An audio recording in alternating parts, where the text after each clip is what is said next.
Let's dive right into this explainer. I mean, imagine pulling off the ultimate heist, hijacking a commercial airliner, extorting a massive ransom, and then just vanishing into thin air, literally never to be seen again.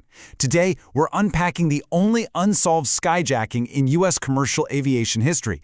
It's a case that has sparked absolutely massive FBI manhunts, decades of intense amateur sleuthing, and created an enduring American legend. We are, of course, talking about the ultimate mystery of the man known to the world as D.B. Cooper. Let's get into it. Just picture receiving this exact chilling note. It was handed to flight attendant Florence Schaffner on Thanksgiving Eve 1971, and it officially kicked off a mystery that still completely baffles the FBI today. The passenger, sitting really quietly in seat 18E on a short Northwest Orient Airlines flight from Portland to Seattle, was just this calm man in his mid-40s, wearing a standard dark business suit.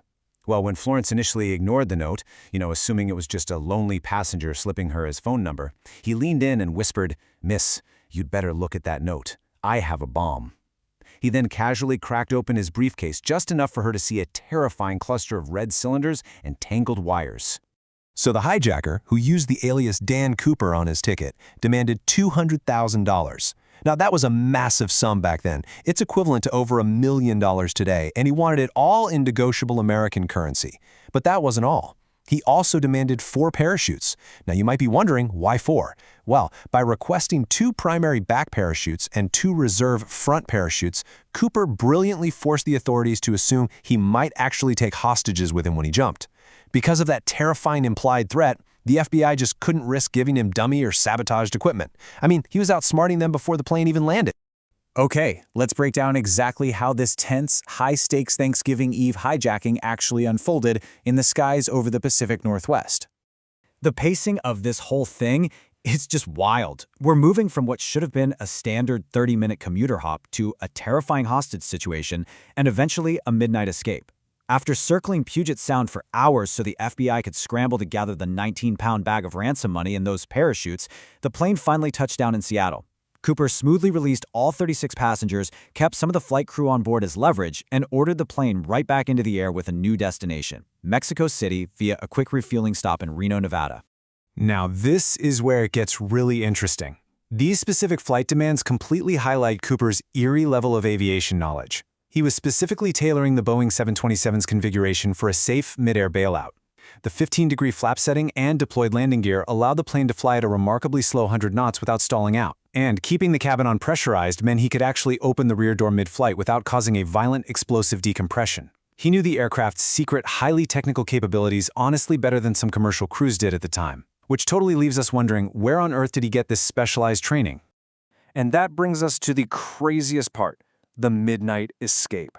With the ransom totally secured and the plane airborne again, Cooper put his drastic exit strategy into motion.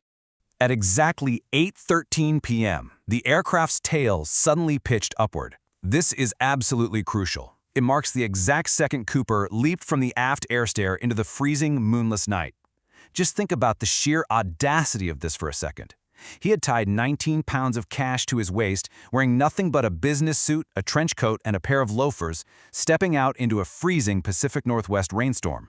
Even with 2 Air Force fighter jets secretly tailing the airliner, the pitch-black conditions and heavy cloud cover meant literally nobody saw him jump. He just vanished into the void. Obviously, you can't just jump out of a plane with that much cash and not trigger a massive FBI manhunt. And the scale of this search was staggering. We are talking about utilizing cutting-edge tech like aerial photography from supersonic SR-71 Blackbird biplanes, intense door-to-door farm investigations, and major ground sweeps by hundreds of Fort Lewis soldiers trekking through dense Washington forests. They even brought in an electronic submarine to drag the 200-foot dark depths of Lake Merwin.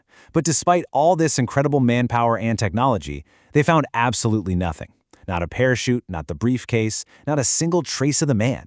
It was like the earth had just swallowed him whole. But he didn't disappear completely without a trace. He actually left behind some truly bizarre physical clues. Get this, Along with his black JCPenney clip-on tie and 8 Raleigh cigarette butts, the presence of an unused dummy parachute deeply confused investigators. You see, when the FBI scrambled to provide those 4 parachutes, one of the reserves they accidentally handed over was a sewn-together dummy rig meant strictly for classroom demonstrations. It wouldn't open. But Cooper left this dummy behind on the plane and instead cut the strings from a usable, functional parachute just to secure his money bag. So did he leave the dummy intentionally because he realized it was fake, or did he just get incredibly lucky? Was he a master parachuter, or just a really lucky amateur who knew just enough to be dangerous? Then, decades later, advanced electron microscopy revealed extremely rare particles right on his clip-on tie, specifically unalloyed titanium. Why is that a big deal? Well, back in 1971, this material was incredibly rare. It was pretty much only used in highly specialized aeronautical engineering plants, like Boeing, for example, or by chemical manufacturers. This physical evidence was a real game-changer. It completely shifted the FBI's profile. Cooper probably wasn't just a common thug. He was likely a highly skilled technician or an engineer who spent his days walking the floors of specialized fabrication facilities. Fast forward to 1980, and we get a massive breakthrough, or so they thought. An 8-year-old boy was digging a little fire pit on a beach called Tina Bar along the Columbia River, and he uncovered exactly $5,800 of rotting ransom cash buried right there in the sand. The bills were actually still bundled in their original rubber bands, and the serial numbers were a perfect match. But instead of solving the case, it kind of made the whole thing weirder. Geological evidence proved those specific sand layers were deposited long after the 1971 hijacking. So how on earth did the money get there years later? Did Cooper bury it himself? Did it somehow wash downstream from the drop zone? It's mind-boggling. So, who actually was D.B. Cooper? Well, with a physical profile established, a calm man in his mid-40s with brown eyes, dark hair, and significant aviation knowledge, the FBI vetted over 1,000 suspects. Let's look at the heavy hitters. First up, we've got Richard McCoy Jr. McCoy is this fascinating copycat. He actually hijacked a passenger plane out of Denver just months later, demanded parachutes, and successfully bailed out over Utah. It sounds like a perfect match, right? But the FBI ended up ruling him out. Why? Well, he was only 29 years old, way off the physical description of a man in his mid-40s. And most importantly, the flight attendants who spent hours sitting right next to Cooper adamantly stated that McCoy was definitely not their guy. Then there's Sheridan Peterson. This guy was a former smoke jumper and a Boeing technical editor who fit that 44-year-old age profile perfectly. He absolutely loved taking crazy physical risks. Honestly, he actually seemed to enjoy the suspicion. He wrote about his life and even corresponded with internet sleuths. But Peterson claimed he was actually living in a mud hut in Nepal during the hijacking itself, and eventually, later DNA testing of the clip-on tie officially eliminated him from the running. Next up is Robert Rackstraw. A later TV documentary pointed the finger directly at him, and it's pretty easy to see why. He had a wildly colorful criminal history, stealing aircraft, writing bad checks, and he even faked his own death by radioing a false mayday. He totally teased the media by claiming he was Cooper as a PR stunt. But, once again, case agents insisted his young age, he was only 28 at the time, and a total lack of hard, direct evidence made him a highly unlikely match. Finally, we have Ted Braden. Braden was a legendary military paratrooper and a Special Forces commando who actually deserted in Vietnam to become a mercenary in the Congo. On paper, he absolutely had the covert grit and the master skydiving know-how to successfully jump out of a 727 in the dead of night. But his military records listed his height at 5 feet 8 inches, which was noticeably shorter than the flight crew's eyewitness accounts of Cooper. Without hard evidence directly connecting him to the plane or that missing money, he just remains a very compelling but unproven theory. So, after 45 years and a staggering 66-volume case file, the FBI finally made a difficult decision. In 2016, they officially suspended the active investigation into D.B. Cooper.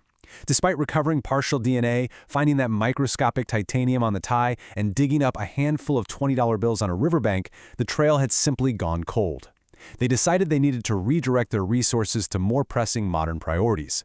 The evidence remains preserved for history, for sure, but the active hunt for Cooper has officially been handed over to citizen sleuths. Which leaves us with one final, inescapable question. Did D.B. Cooper actually survive the jump? Think about it. Jumping into a 15-degree wind chill, wearing loafers and a trench coat, straight into pitch black nothingness. Logic tells you it's impossible. And yet, we've never found a body, we've never found the parachute, and $194,000 of that ransom is still missing out there somewhere in the wild. So, what do you think happened in the dark skies that night? Did he walk away wealthy, or did the freezing Washington wilderness claim the ultimate skyjacker? The legend lives on, and the case remains wide open for anyone brave enough to go looking.